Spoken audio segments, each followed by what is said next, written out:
环球大战线深入世界最前线，全球各地的观众朋友，大家好，我是叶思敏。我们先欢迎来宾前立委孙大千孙委员，大家好。中华战略暨兵棋研究协会研究员李华球，华球哥，大家好。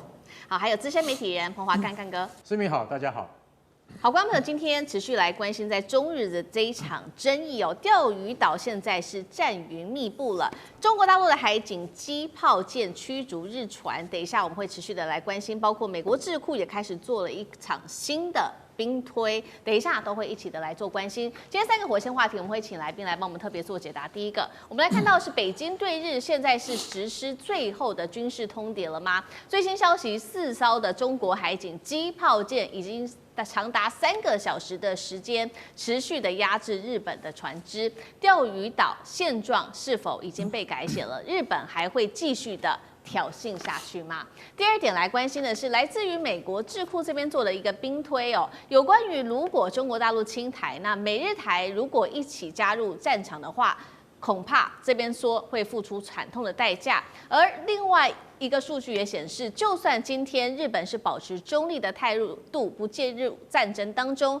死伤人数恐怕高达4600多人。如果真的介入的话，伤亡人数有没有可能倍数爆冲呢？这是第二点，我们会来做关心的。最后我们来看到的是，那有关于其他国家的态度，不管是美国或者是欧洲的态度，针对于这场中日的冲突又是如何呢？来看到北京已经2度的把日本告上联合国了，美国却是到至今完全的沉默。法国则是因为经济的考量的关系，现在态度导向中国。日本现在一头热，自己往前冲，高市会不会自己害了日本呢？今天就这些议题，我们会一起的来做解读。赶快来看到中日的这一场对撞已经升级到武力冲突了吗？特别我们今天要关注到的是在钓鱼岛的海域这边火光四射啊！来看到的是最新消息，日本的瑞宝丸的号船这一艘船已经非法进入中国钓鱼岛的领海之后，中国这一次是完全不客气了，直接来做反制。2个动作，先来看到出动了4艘的海警船，还有全部呢都是搭载的这种重型的机炮，并且依法驱离，强势执法。刚刚提到了3个小时持续的压制日船，中国海警的发言人也最新特别提到了，他说钓鱼岛跟附近的岛屿是中国的固有领土，日方你必须要立即停止一切任何侵权挑衅的行为。反观日方的方面，只能现在是求于这些外媒来特别做报道，说中国大陆侵犯了领海。但是我们来看到实际的数据，中国海警今年已经29次了，持续的进入钓鱼岛的海域之内，而且是连续18天都是存在的。国际是这样做解读的，中国这一次对于日本已经不再只是一个示警了，是一种宣示一个新的状态。钓鱼岛，换句话说，中国认为是自己说了算，要日本别再做梦了。节目一开始特别来请教委员怎么看了？4艘中国的海警船机炮全部都架好了，现在是准备要武力来实收钓鱼岛的意思吗？未来中日海上摩擦会不会看起来往越来越频繁的方向来做发展？委员怎么看？对，我想钓鱼岛事件的发展到现在哦，你只能说是日本政府活该啊。就原本他说台湾有事就是日本有事，现在台湾还没事呢，日本就先有事了。那么这关键就在于高市早苗自己的失言风波，那么他迟迟到现在不愿意收回他当时错误的言论。可是对北京政府来说，很显然他们不会善了了啦。那么我曾经提过说，前一段时间我在这个上海，我看到了中国大陆几乎所有电视台每天晚上的这个夜间新闻的报道，先骂高市早苗20分钟，然后接着才报其他的新闻了。你要知道，当所有他的文宣机器都展开的时候，代表14亿的人只要打开电视看到的都是同样的内容。那你更不要讲在过去这几年哦，我想大概过去10年、15年吧，你到中国大陆去哦，你打开每一台的那个晚上的卫视的这些这个陆剧哦，大概有80%都在讲抗日，就是。怎么样抗日？怎么在上海对付这个伪政权？怎么样对付日本的间谍？他讲的都是这个内容哎，所以其实中国大陆的人民对日本的这种国仇家恨是从来没有忘掉的。那再加上这一次这个北京政府又敲锣打鼓的这个拉高分贝、提高知识，在国内做这么大广泛的这个宣传哦，那当然你就激起了很强烈的民族主义啊。那么在这个情况之下，如果今天这个高市早苗的试验风波没有讲个清楚、说个明白哦，分辨个是非的话，其实坦白讲，你北京政府怎么对内交代呢？所以你反过来说，当他敢对内采取这么大动作的来做文宣、来做诉求的时候，其实他就已经打算这件事情一定要给日本一次痛击，一定要叫日本想办法把这句话吞回来。那为什么呢？其实最主要的原因是因为骨牌效应嘛，就在这些年来，你看到西方国家、美国的这些盟友不断的在玩擦边球，不断的在做一些这个当时的什么2758号决议文的解释啊，台湾地位未定论，每一个国家都在干这件事情。你看到美国这些盟友都在玩这个把戏，所以其实坦白讲，对北京来说，他就是挑一个最欠揍的打一顿就对了。你说要去修理德国、修理法国，可能有点累又有点远，打日本刚刚好，就在隔壁了。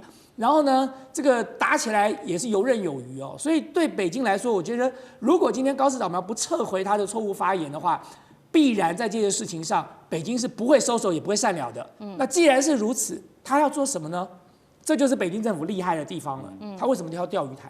因为钓鱼台本来就有主权争议，就中日之间的钓鱼台争议，没有任何一个国家可以介入，除了台湾。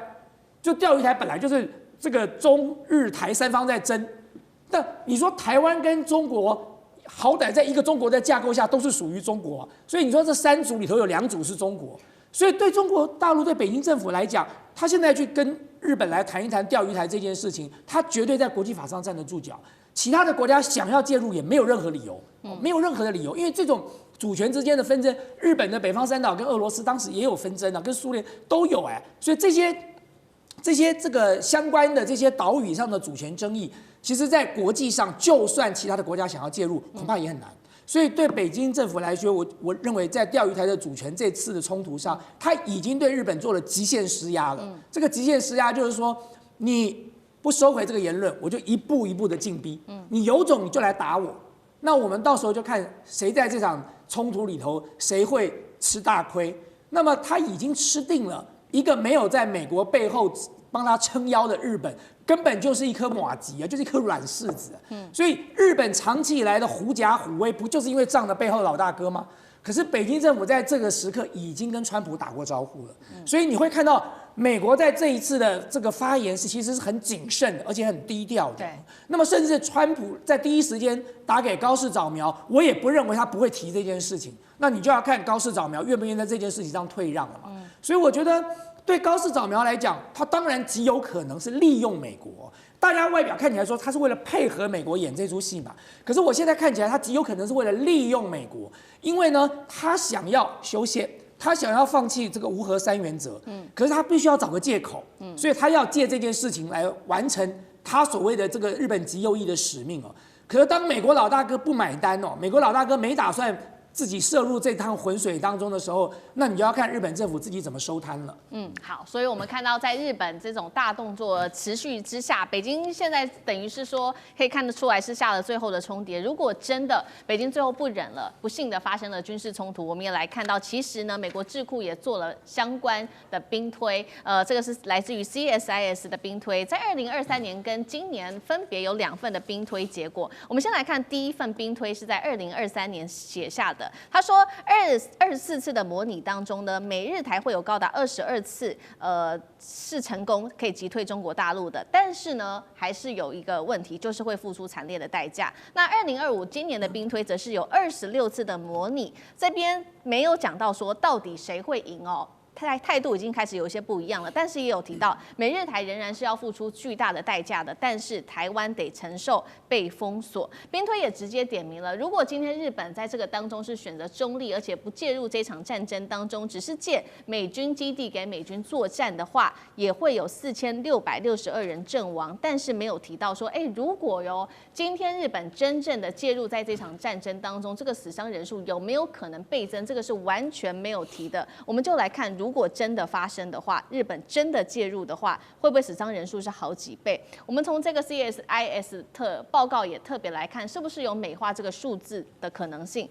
华球博士怎么看？好，我既然是来自中华战略及兵器研究协会的研究员所以我要特别把兵推这个事情要界定清楚。兵推的话，就我们早年在军事方面的话，它是要具备一个兵棋台，兵棋台上面要布满所有的兵棋符号，然后呢，战斗地基线要画得非常清楚，然后呢，所有的道路都很清楚，兵力、火力部署都有一定的兵棋的符号在上面。但是我就这个 CSIS 这个来看啊，这个它应该不严格讲应该不叫兵推，叫状况推演，就是就政治、经济、军事、心理这4个是美国克莱恩博士早年啊评估4大国力来评估，所以他这个应该严格讲应该叫政军经的状况推演，而不是我们真正军事的兵推，这第一个决定。那么他说啊，日美台22次击退北京。我觉得，因为我没有看到他的想定，真正的兵推是有想定的，我没有看到真正的想定，也没有看到他的作战计划，也没有看到情报官的情报的这个判断，所以要22次击退北京，我认为这个难度是非常的高。北京呢不是纸老虎，北京现在的国力、军事力量是全世界排名第2，仅次于美国，还在俄罗斯之前。那么这是不是这个刻意的美化？其实以军事的状况来讲啊。用美化这个词是比较一般的说法，应该叫做事实的战况的陈述。战况达到什么程度？这个战况是焦灼或者是崩毁？那么看起来，如果照 CSIS 这样讲说22次击退北京，那这个战况一定是非常的悲惨，甚至于不敢说是全歼，但至少是重大的伤害。我认为如果就军事来看，他连要转进的机会都没有。退却的话也很难，是不是要采取逐次抵抗？那也不容易。为什么？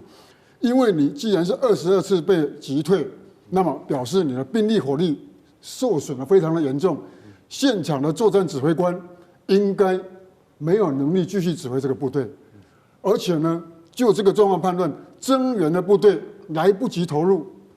增援部队就是预备队，预备队投入有一个最重要的原则，叫做扭转战局。那看起来，如果22次连续被击退，好，那可能这个我认为这个可能性不高。而且我补充一点其实因为在过去这段时间，我有特别关注 CSIS 的相关的一些内容他其实讲的就像刚才这个华秋哥讲的，他讲的很隐晦啊。他其实从来没有把真实的状况讲清楚的，可是在这个隐晦里头就包含很多外交辞令大家要注意2句外交辞令。第一次的2023年版本，他说要付出惨烈代价。对，这个惨烈代价有多惨烈呢？我曾经看过 CSIS 报告内容，其中有一次，美国要损失2个航空母舰战斗群被击沉在太平洋，然后要死伤几万人，然后台湾是一片焦土，整个台湾的这个陆军损失惨重那么这个他们叫做惨胜就是说好不容易打赢了。那这种情况，什么叫做惨烈代价？我要问的问题是，日本要不要付出这个惨烈代价？美国要不要付出这个惨烈代价？台湾有什么理由要付出这个惨烈代价？你看25年的版本讲的一样，26次他说要付出高昂代价，那这代价到底是什么好歹讲一下。你说台湾是一片焦土，然后我们赢了，那我们算赢吗？就台湾的一片焦土，然后我们把共军打退了，然后美国损失了一大堆航空母舰战斗群，日本被炸了几个岛，然后损失了阵亡了一堆人，有这个必要吗？这才是关键问题吧。所以我觉得 CSIS 讲的那个兵推的结果，就像刚才华球哥讲的，它根本就是属于一个状况推演。对。可是在推演的过程当中，他又不愿意讲实话，因为讲了实话呢，可能自己打了自己的脸，所以他就用这种什么惨烈代价了、高昂代价来一笔带过了。这种东西的结果是什么？我先不要讲美国跟日本要死多少人。这个东西的结果就是，我们家的孩子、我们的子弟可能都要在战场上阵亡啊。好，一方面是来自于刚刚委员特别帮我们看到，来自于美国智库的兵推这个如果真的打起来，死伤一定会很惨重。那另外一方面，所以我们现在来看看美国的态度，实际上的态度到底是什么？最新来看到，北京其实已经连续的2次把日本告上联合国，但是美国是一句话都没有替日本说，而且专家也做了分析，川普未来如果真的台海打起来，协防台湾的可能性是偏低的，直接戳破日本右翼政客的幻想。另一方面，我们来看到另外一位是现在正要去访中的马克宏，法国总统马克宏现在大家也在看说他可能会基于现实，因为要跟中国在这个贸易上面不要让它决裂希望能够持续的出口法国的白兰地、猪肉、乳制品等等，所以在这个台湾地位上面可能就会比较偏向这个中国不要挺日本了吗？那高市是不是一头热，自己害惨了日本呢？干哥怎么看？对啊，这就是马克宏也倒向北京哦，也就是国际上面啊压垮高市最后一根稻草。马克宏非常重要，为什么？因为法国老实讲一句是全世界第5大强国，最重要的是什么？核子威慑力。大家晓得，全世界只有5个国家具有核子威慑力，也就是中美英法俄啊。那法国在欧盟的地位啊，那不言自明。可是呢，马克宏他2年前他就说错话了。2年前呢，他去那个北京访问的时候，回来的时候，他在飞机上面跟记者讲什么呢？他说，觉得我们的政策不应该随着白宫这个打转不应该遵循白宫他们自我设限的那种政策。意思就是说什么？意思法国，我跟你讲，法国在美国眼里就是一个讨厌的盟邦，80年来都一样。对，从2次大战打完的时候，戴高乐就不愿意跟美国走在一起，他认为美国的利益是美国的利益，我们法国有我们自己法国利益啊，对不对？所以为什么干嘛跟人家走在一起呢？所以当时我跟你讲，法国的戴高乐就是美国外交政策上面讲不出来的，然后呢，不加入北约啊，你们都加入北约，我就不加入，干嘛？我有自己的核子能力啊，我干嘛要加入？所以其实法国是一个，美国真的很头痛了。我看到了川普执政他都会觉得说这个盟邦很头痛。虽然说他在乌克兰问题上面是支持我的，可是呢，他在对于中国的问题上面就不是这样，对不对？那马克宏坦白讲一句，纯粹的，他2023年他2手策略，一方面说我们跟美国不是同路。一方面，他又要对中国的电动车征收那个关税，结果你知道那个时候最害怕的是什么？就是乳制品就是酪农，还有谁？还有那个酪农跟那个就是养猪的养猪协会，法国的养猪协会，光是猪肉干跟那个酪农的奶制品，我跟你讲，他们就嚇死了。为什么？因为中国马上技术反制啊，这2个东西是不用进口了。不用进口的话，差点就让人家给哭了。所以我跟你讲，在那个时候，他2手策略就是说，我要征收中国进口电动车的关税，那没关系，北京马上就回应了。所以在这种情况下，这次马克宏到北京去做国事访问，乖很多，而且他会记住，不要再重蹈以前的覆辙，不要再讲台湾问题。台湾问题不是你能讲的。我讲一句难听一点，法国的国力其实在1954年的法越法国跟越南之间的奠边府之役，活活打败之后，法国从此退出东南亚。东南亚没有你讲话的份儿。为什么？因为你根本你的国力从几十年前到现在，你也没有能力去过问东亚的事情。英国都已经退却了，那法国你还能够讲什么？所以马克宏他现在你会展现出说，你看看他到时候他跟习近平如果没有联合公报的话，记者也会试探说对于高市早苗这件事情的看法。马克宏一定会非常巧妙去避开这种问题，因为他不可能站在川普的那个立场，他也不会帮日本背书。为什么？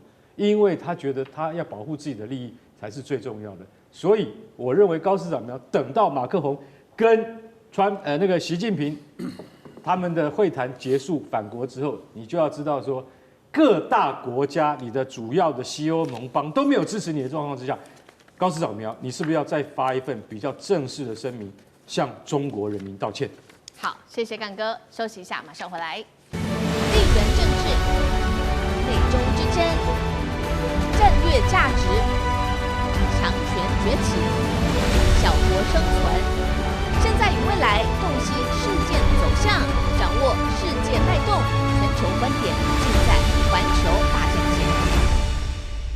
我们持续关心到的是这一场中日之间的争议，日本现在持续的加大抗中的力道，把祸水南引，包括卖给菲律宾飞弹跟护卫舰，怎么回事？我们今天一起的来做关心3个火线话题，等一下请来宾来帮我们特别做解答的。我们先来看到的是高市政府我们现在要看到的是高市政府不只是计划明年上半年废除防卫装置出口的限制，非战斗五类的规则也会全部的都给它拿掉。我先话题今天第一个，日本不只是挑台海，如今南海也在放火，都给它烧了。飞弹护卫舰它全部都卖给了菲律宾，逼的北京现在是得要多线的来开战吗？另外来关心南海的火线又要爆开了吗？包括了日本跟南韩啊，现在是狂卖武器给菲律宾，再加上美国的提风飞弹全部上桌，菲律宾变成了印度式军火的一个拼盘吗？现在如果来这样子做判断的话，是战力还是灾难呢？今天一起的来做关心。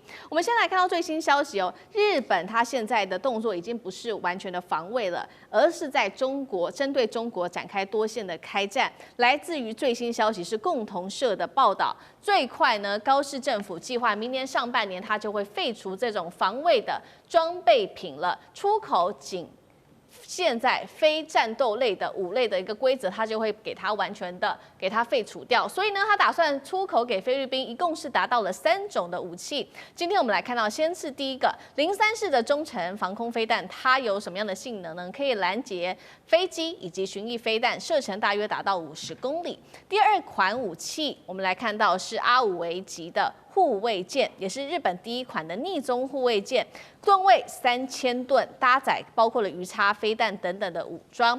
另外，我们来看到还有30电机制造的军事指挥控制系统等等。所以节目一开始来请教李博士怎么看了？日本现在说了要卖飞弹护卫舰给菲律宾，他是想在南海开战，让中国大陆自顾不暇吗？问题是大陆在南海这边有没有可能遇上的就是解放军它的05大区双航母，如果一起对上菲律宾、日本的话，他们又能够撑多久？李博士怎么看？好，我们都知道，日本在2次大战战败之后，受到国际法的约束，它其实是不能发展军事武力的，所以它叫自卫队，而不是真正的军队。那既然它是不能够有正式的这个军队，那么它又可以制造武器，所以我就觉得其实这是一个矛盾。那么站在国际法上来看的话，好像也没有去制裁或者去说日本不可以制造武器来卖。但是我质疑这个动作跟他的军事的自卫队这个就有矛盾的冲突。那么这3样的重要的这个武器来看啊，我比较认为比较值得来提，就是军事指挥社控的这个系统，这就是我们台湾所谓的 C4ISR 勤监侦。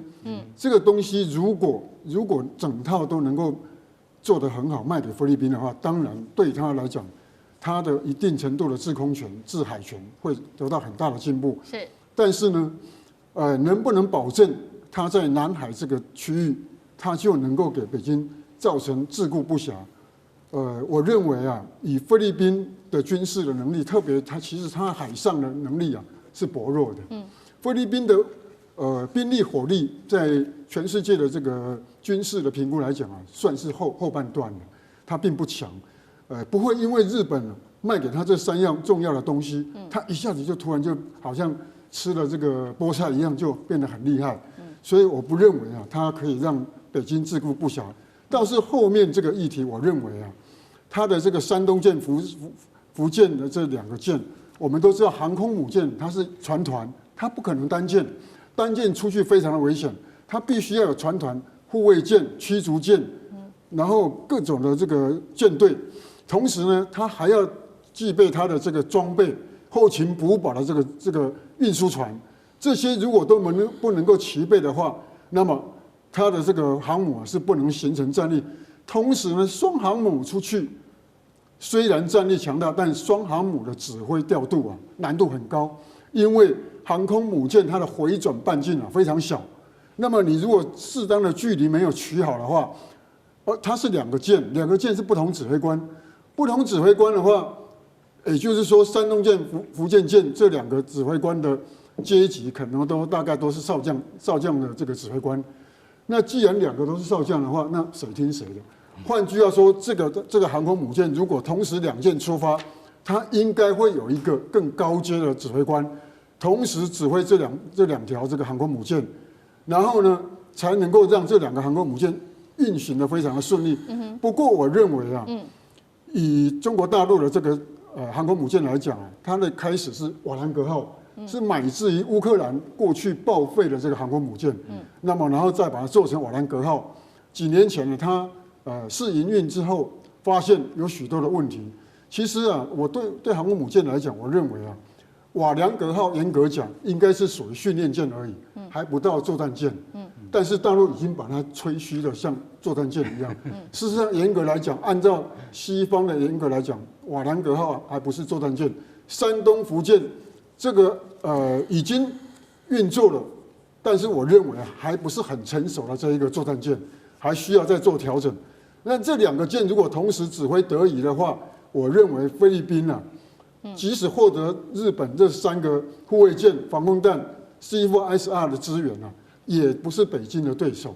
但是我认为啊，北京现在这么聪明啊，他不会去打一个没有意义的军事战，他必然是要考量国际的这个制裁，考量国际的这个形象，考量他自身的防卫的这个力道。我觉得从这样来看，菲律宾跟北京应该打起来几率不高。好，菲律宾军事上面弱是弱，但是喊的却很大声。我们刚刚看到的是这个日本卖武器说要给菲律宾嘛，那菲律宾就说，其实我们要抗中，不只是得到来自于日本的武器，我们还买了包括有来自于韩国的武器，甚至呢我们还有这个美国的武器哦。那韩国它是购买了什么武器呢？就是韩国的 KF-21猎鹰4.5代的战机。带观众朋友稍微了解一下，看到画面哦，它的一些优势包括它是半逆中的，然后有这个相列雷达。被称为是 F-35的平价版。另外，韩国现代重工也在打造着第2艘的马尔瓦级的飞弹巡防舰，也正式的成军了。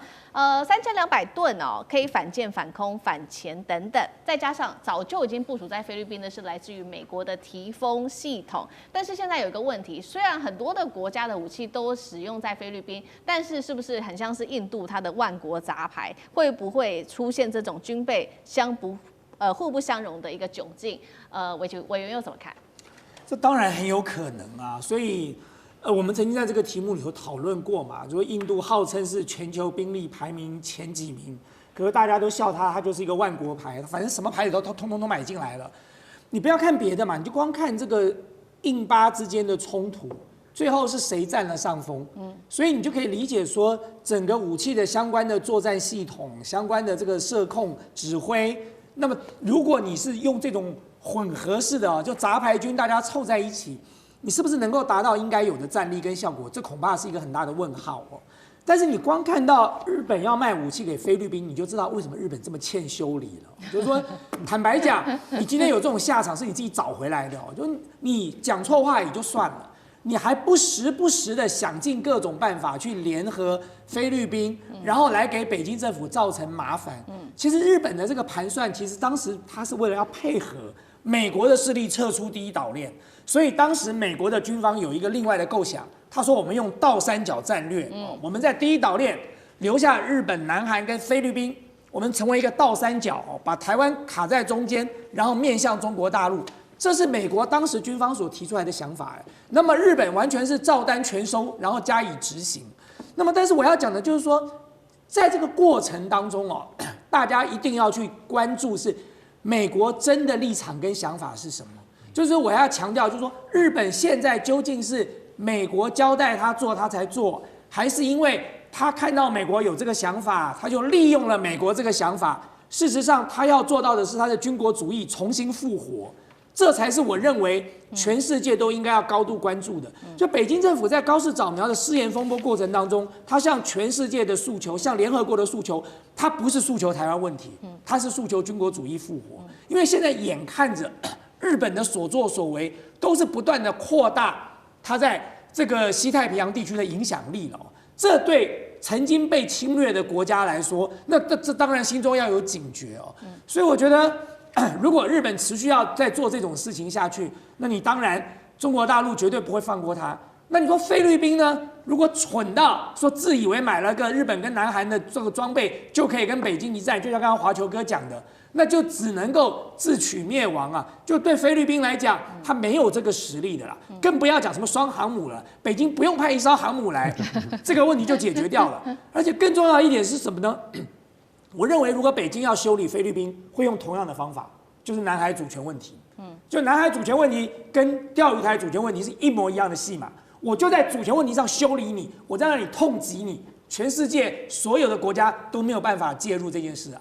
好，现在菲律宾可以说是非常的头痛，尤其小马可仕哦，对外其实被视为菲律宾就是这一场战争当中美国的棋子。那另外一方面，对内菲律宾则是爆发这个天价的贪污案的示威。现在小马可仕可以说是满头包，因为呢这个幽灵防洪的工程贪污案金额啊，竟然是高达了数十亿美元，所以现在民怨拉不住了。他们就是说呢，这些数十名的这些官员、议员、承包商啊，你们是贪污，应该要被抓去关起来。但你现在小马可仕，你还有心情啊？说我要跟日本买武器，我要跟韩国买武器，到底怎么回事？干哥，对我说一句实在话，这些新闻出来以后，我吓一大跳。哎呦，034防空飞弹、25卫级护卫舰，还有 KF-21这些东西看起来都不错的哈。可是我可以告诉你，你会用吗？然后最大的问题是你有钱吗？啊，菲律宾，我坦白跟你讲哈，我们先那个重大的弊案，我们先摆着。他在长达50年，就是半世纪之中，他没有更新过他的海军，因为他没有能力。那更惨的是，他的空军超过50年没有进步，他用的恐怕还是我们当时从台湾清泉岗送给他的 F5战斗机。为什么？因为那个是跟美国交易而来的。你把这个东西给菲律宾，我们会拿新的 F5给你，这样子。所以蒋中正总统就好送给他。到了什么时候？到了2000年以后，好不容易才拿了一点美国的新的教练机来。菲律宾现在是没有空军的，你知道吗？所以他跟南韩买了什么？买 FA50，那个也是教练机，那还不叫战斗机，好不好？所以一次你要跳到 KF-21 是什么？是南韩的，南韩版的 F-22，就是美国隐形战斗机，那是全世界最高级的。整架飞机长得就像美国的 F-22，号称 KF-21，但是里面的东西是降规版，降很多规了。那所以可能可以让菲律宾去尝试的、去训练的时候，他可以先从这个东西入门。可是我可以告诉各位，这也不可能。为什么？隐形战机对菲律宾而言，连空军都没有的国家，他怎么样去操作隐形战机呢？海军更是，25卫级护卫舰是日本有名的逆中护卫舰。坦白讲一句，海军人员的素质训练没有10年、20年，你没有办法成功的。所以我觉得他这次大买这么多东西大概日本那个03防空飞弹的入门比较快一点。那我们再回头来看看菲律宾的贪腐问题。上次我们讲过，300名国会议员里面有60个国会议员牵涉到防洪工程的贪腐案。台风3次来了以后，那3次名字我真的不记得。第一次就知道那个台风那个一来，那个防洪工程挡不住的，到第3次全部都垮了。你知道那个议员在议会里面他们调查报告的结果怎么样？你知道？他告诉那个厂商说，没有回扣，没有标案，你到底给不给？就是说这些议员在私底下去跟厂商要回扣的时候，那个恶行恶状，那个呲牙咧嘴。所以小马可仕我实在很不清楚，数十亿美元的回扣，可以拿来增强你的军备多少次？范围有可以多大？所以你跟我讲，你现在你要加强军备以应付南海问题，我看起来根本就是缘木求鱼，因为你自己国内的贪腐事件，还有你跟你自己马可仕家族里面的问题，到现在还没有解决，所以你还想要在南海上面用地缘政治来跟中国对抗吗？我觉得根本就是非常滑稽的一件事情。好，谢谢干哥。那我们休息一下，马上回来。地缘政治、美中之争、战略价值、强权崛起、小国生存，现在与未来洞悉事件走向，掌握世界脉动，全球观点尽在环球大战线。好，持续关心这个川普的关税战打到现在，这一回呢，零售龙头好事多终于是不忍了决定要告川普的关税是违法的。现在美企大反扑，美国境内还面临的问题是制造业已经9年都是衰退了，甚至即将到来的耶诞节啊，圣诞树的价格飙破，换算新台币达到10000元呢。企业还寄出说，你买这个圣诞树是可以分期付款的。关税战到底是打到了中国大大陆身上，还是打到了美国人自己的身上呢？今天一起的来做关心，赶快来看到是来自于高盛的最新关税战的数据统计。他说啊，这个关税成本是谁来吸收呢？美企竟然自己要吸收关税成本51%呀。那么美国的消费者从原来要扛37%的这个关税成本，说到年底甚至自己要扛起高达55%的关税，比企业还要更惨。而外国的这些出口商竟然只付了9%的关税，要自己做承担。好，所以呢，零售龙头当然好事多气炸了，他正式提告说，针对于川普的这个关税呢，我们说我们要判他，法院你应该要判他是违法的才对。那他没有说这个好事多没有说自己要赔多少的钱给这个关税，但是他有1/3的商品都是进口的，当然可以感受到好事多压力非常大。而最新的美国海关资料也显示，至今呢，进口商已经缴了900亿美元的关税，不止好事多要告川普啊，我们来看到其他的企业，10几家美企也说要告。包括了化妆品的巨头，还有我们看到这边机车制造商等等，都说他要告川普的关税违宪。连川普曾经的好朋友，这是全球首富马斯克，他也说了，他说我劝过川普啊，你这关税不好啊，会害到自己的经济衰退，大家互克关税，生活会变得非常的困难。但是川普一意孤行，还是要做到底。这场关税战在好事多带头反抗之下，还能够打多久？委员怎么看？我认为还会打很久啊。那么，因为关税这个议题一直是川普的过去所谓他认为要让美国再度强大最主要的一个工具哦。那么也是他长期以来不断在做宣导、在做宣扬哦、在公开称赞的这样的一个诉求。所以你说告川普，当然法院上有输有赢哦，然后呢，可能还有一些相关的司法程序，他已经要花很长的时间了。那就算这一拖告赢了，川普恐怕也会绕过这个相关法律的规定，用其他的方法去处理，就好像他现在对付这些所谓的移民一样哦，不管你是合法非法移民，只要他要对付你，他总有办法要对付你的。所以这场关税战，我认为恐怕还要持续很长的一段时间哦。但是其实我还是要回到我先前不断这个强调我内心的想法。就是呢，我很开心川普打这场关税战，因为川普的这场关税战会彻底的摧毁掉美国的经济哦。那么这种东西不是一般人可以做得到的，这种核弹级的破坏啊，你说从外部去攻击美国的经济体系，打100年都不见得会有川普这4年的效果啊。所以川普就真的就是中华民族的这个民族英雄了哦。那么我当然希望他的这个做法能够持续的下去，因为各位知道关税战。我们不止一次讲过，关税战是没有赢家的哦。就关税战最终的只有一句话，叫做羊毛出在羊身上啊。那么最后受到冲击的、受到损害的，一定是消费者。他不会是中国大陆的消费者，不会是墨西哥的消费者，不会是加拿大的消费者，他是美国自己的消费者，这才是关键问题哦。所以很多人在讲说，哎呦，现在看起来美国的经济很好哦，川普的这个关税并没有带来美国的经济衰退哦。我认为现在讲还言之过早了哦，因为你们现在看到的这个 GDP 的数字，看到的股市，那都是华尔街刻意炒作跟拉抬，特别是有 AI 概念股在中间这个从中哦，让他们成为另外一个话题哦。但是你都拿掉这些的时候呢，你看看美国的人民过什么生活？美国有多少比例人要靠食物券，要靠政府的补助才能够生活？美国有多少人的要这个他自己都认为很羞愧的要去拿食物银行的食物，他才能够支撑他家庭的生活？所以美国的贫富差距已经在急速的拉大了。就当你看到美国现在这种亮眼的经济数据的时候，你再看看美国的基层是过什么生活，你就可以了解这样的贫富差距一定会造成美国很严重的社会问题。所以川普的关税不仅会造成美国的经济衰退跟崩跌，更重要一点是，美国马上就会发生因为贫富差距而造成非常重大的冲突了。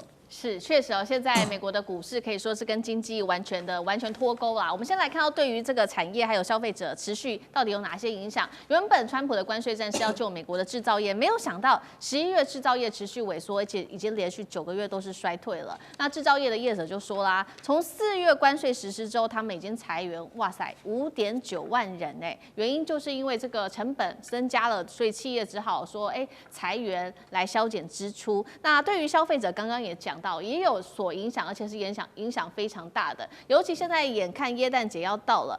数据统计，美国消费者每一个人得多支出$132哦。那耶诞树的价格也是狂涨，尤其进口量在暴跌的70%之下，我们看到中国大陆的耶诞树进口价格从$89变成了$129，但是这样子的一个价格都不及美国制造的$299，等于上万一棵耶诞节的圣诞树就要上万新台币。所以呢，沃尔玛跟 Target 赶快释出一些招数，说呢，一人只能买一棵圣诞树。那 Target 就说，圣诞树这么贵，那我们没关系，12期来分期付款好了。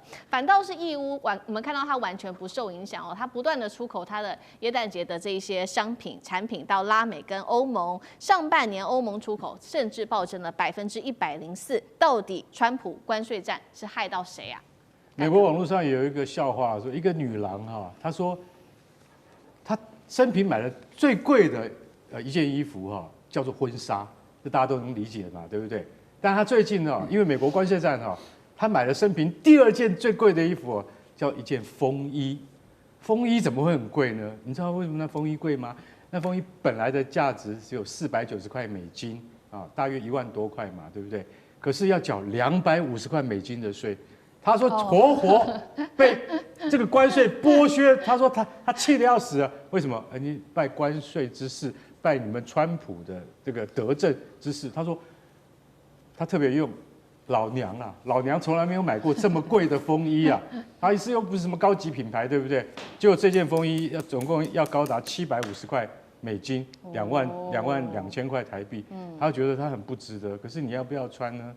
因为他喜欢那牌子。他只是他是用这个小故事告诉大家说，其实美国因为关税政策受害的小老百姓，刚刚大千委员都讲没有错。为什么？因为现在80%的企业他们遇缺不补，然后呢大举裁员，从年初到现在裁掉了美国的企业主要企业裁掉了5.9万人，但是有更多人是怎么样？就是说，如果你一旦离职，或者说你不愿意继续做的话，他们这个缺额他们不会再补上去。为什么？大家都在观望说这场企业战的究竟最后的结果是什么？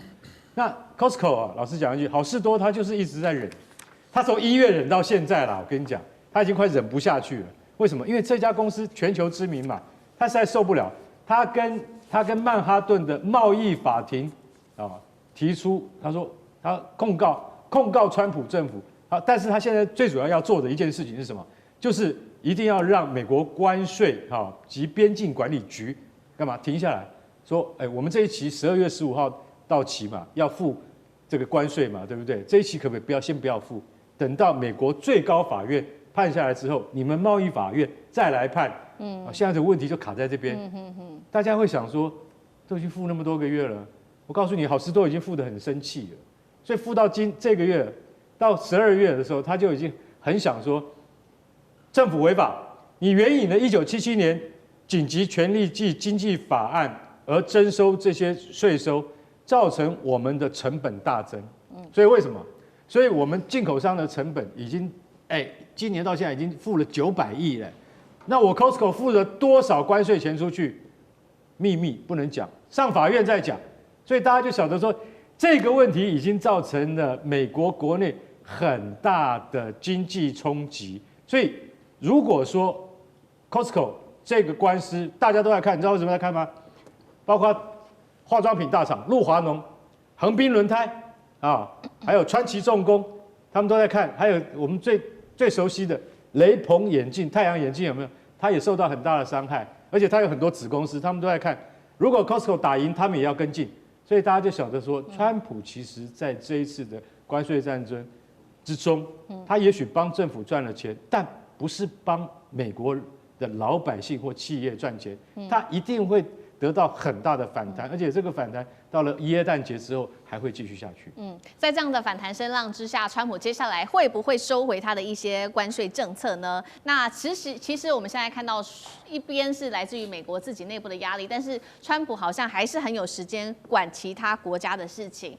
针对于中南美洲，他持续做这种内政治上面的干预，包括他说要抓这个委内瑞拉的总统，因为他说他是毒枭嘛。那另外一方面，持续的这个干预洪都拉斯他的总统大选的这一场内政，美国能够扛得住同时的内爆加外压双重的风暴吗？最后一点点时间，1分半，花球哥怎么看？刚才这个委员跟干哥都讲，这个川普弄这个关税啊，受害的是美国人。我看还有2个，受害的是被他制裁的这些国家。然后呢，这2个都受害，回归过来 feedback 就会到川普的身上。为什么？川普要处理的问题不是只有关税啊，移民、枪支、健保、贫民窟的问题很多啊。美国内政的问题他怎么收得住？收不住。但是他选上了，美国人其实也没有办法。但是呢，我们又回过来看，委内瑞拉、洪都拉斯这2个拉丁美洲的这个国家，川普为什么要去弄这2个国家？因为他在选举的时候就说，我大概一上任1个月或2个月，我就能够把俄乌战争搞定。上任也快1年了，1月份，明年1月份就1年了，没搞定啊。然后弄那个28条，又改成19条，弄得泽伦斯基啊非常不舒服。虽然泽伦斯基贪腐非常严重，但是国际上来看，你这个28条根本就一个不平等条约。换句话说，委内瑞拉这个总统马克洛、洪都拉斯这2个国家，但是呢，现在有一个问题，我们国内也一直在想说，洪都拉斯有没有可能被美国制裁之后再回来跟台湾的复交？我认为啊，这个可能性并不大。即便有，这个国家对我们帮助也不大，要花我们很多钱的。我们的老百姓应该啊不会觉得洪都拉斯跟我们复交之后是一个乐观的象象。好，谢谢华球哥。那我们休息一下，马上回来。地缘政治、美中之争、战略价值、强权崛起、小国生存，现在与未来洞悉事件走向，掌握世界脉动，全球观点尽在环球大战线。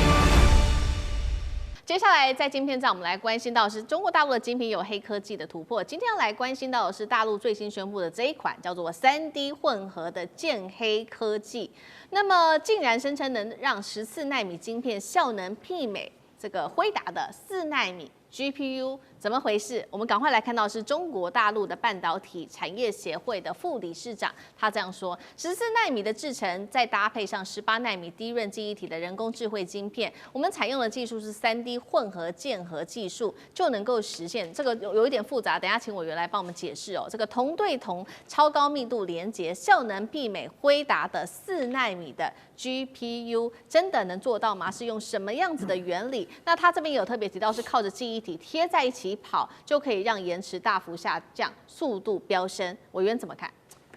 对，这其实是封装技术的一种大幅度的提升哦。就是大家现在看到的那个晶圆的产业，其实它是一条产业链嘛哦。你说台积电它把晶圆做出来了之后，不是这样就拿去用了，不是这样就能够拿去做组装了。它要送到封测厂去测试，然后去封装，这就叫做所谓的封装。什么叫封装？就是因为你一个电子元件哦，你里头包含了非常多的晶片，那不同的功能你就有放不同的晶片在里头。可是你把晶片堆叠在一起的关键问题来了，你晶片堆叠的时候，你要怎么堆叠？你要怎么样的堆叠才能够让效能提到最高？那过去在堆叠的过程当中，它中间是有一个要键合的时候，它会用，比如用那个锡啊来做焊接的这个动作。所以呢，在过去的这个堆叠的过程里头呢，它往往如果堆叠的不够紧密，那么你中间就会产生在能量传递过程当中的消耗，然后你中间在这个速度上也会受到延迟。所以在这个过程当中，所谓的这个 hybrid bonding 哦，就是我们现在在讲的叫混合链合哦，就混合链合这个。混合键合这个工作，它其实做的就是什么呢？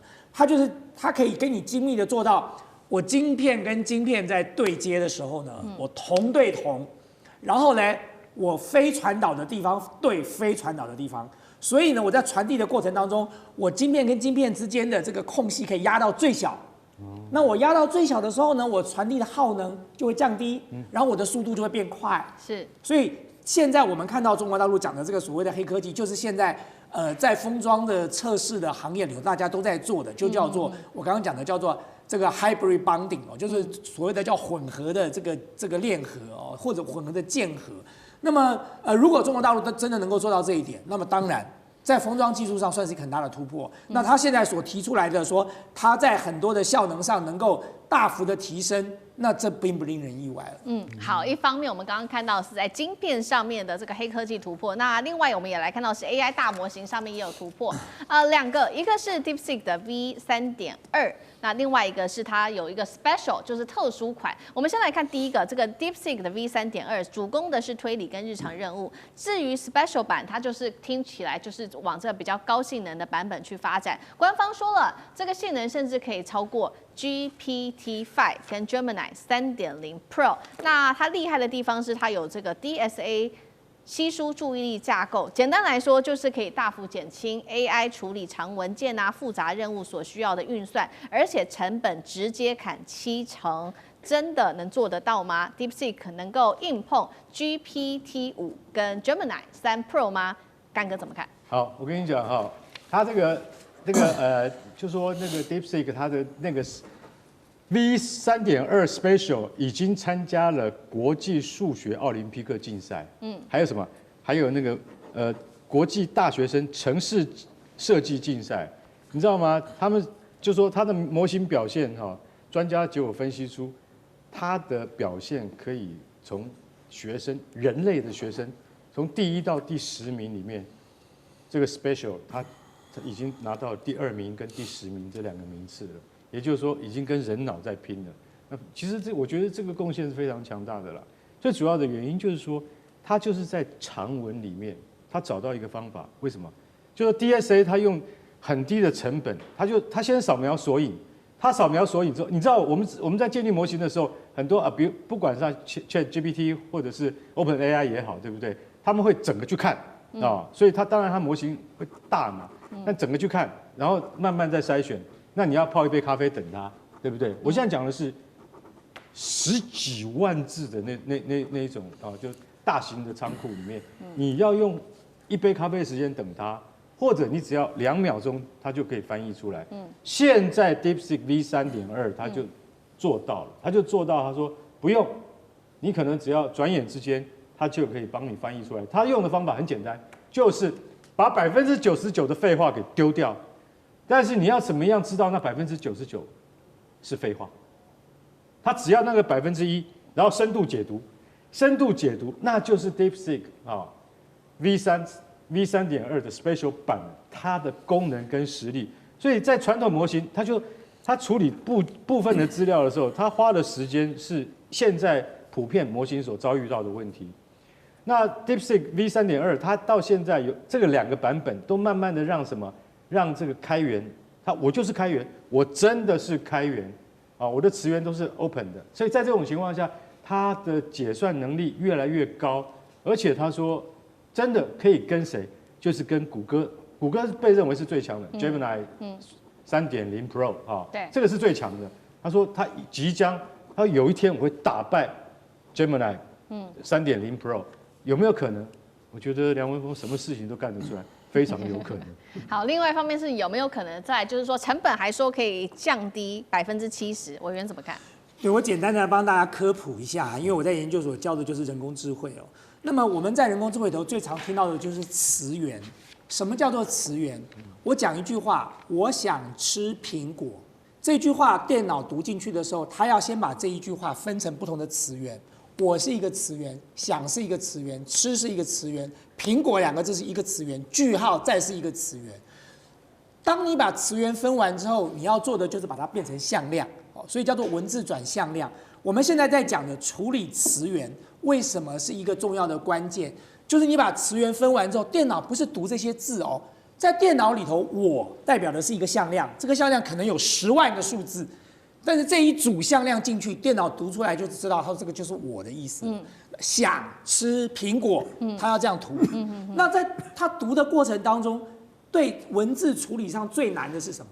我读了，它读进了我之后，我下一个输入的是想，可是他不能忘记我啊，对，我还要在里头啊。他如果只是读了想，忘记掉了我的话，那这句他根本不理解，他最后只读到了一个苹果，不是，他最后只读到了一个句点而已啊。所以呢，要如何能够一长串的文字输入，而能够让它处理，这是一件很不容易的事情哦。我刚才讲说，我今天输入我想吃苹果，我用文字输入，我要经过第一个大模型，我要把它变成向量，然后第二个我要进入真正的大模型，我要开始进行处理，第三个我要吐出来的时候还是向量，我又要再经过另外一个大模型把它变成文字。所以你看看，在处理的过程当中，这就是所谓的成本了。这就是所谓我们要花的时间成本跟经费成本。为什么需要这么大的算力？原因就在这里。那 DeepSeek 很厉害的一点就是说，它如果能够把处理每100万个词源哦，各位知道100万个词源是多少吗？大概你可以把金庸的《射雕英雄传》整套丢进去，大概也就是100万个词源了。那么它处理的这个费用可以大幅的降低。那这个对 DeepSeek 或者是对 DeepSeek 的用户来说，这是一个很重要的福音哎，因为我们现在。各位知道，我们现在虽然你交了钱给 ChatGPT， 你交了钱给 Gemini，可是其实所有的这些运算的成本、这些处理的成本，都是这些公司在做吸收的，所以他们的负担是很重的。这就是为什么现在的 AI 公司都没有赚钱啊，因为他的钱全部都丢到算力里头去了嘛。可是如果今天我可以把算力做这样的处理，那么当然我 DeepSeek 的负担就会大幅的降低了。那 DeepSeek 是怎么做到这一点的？靠着演算法，这才是它厉害的地方哦。就 DeepSeek 它一直号称说，它要用软体的突破这个硬体的封锁，而 DeepSeek 真的做到了。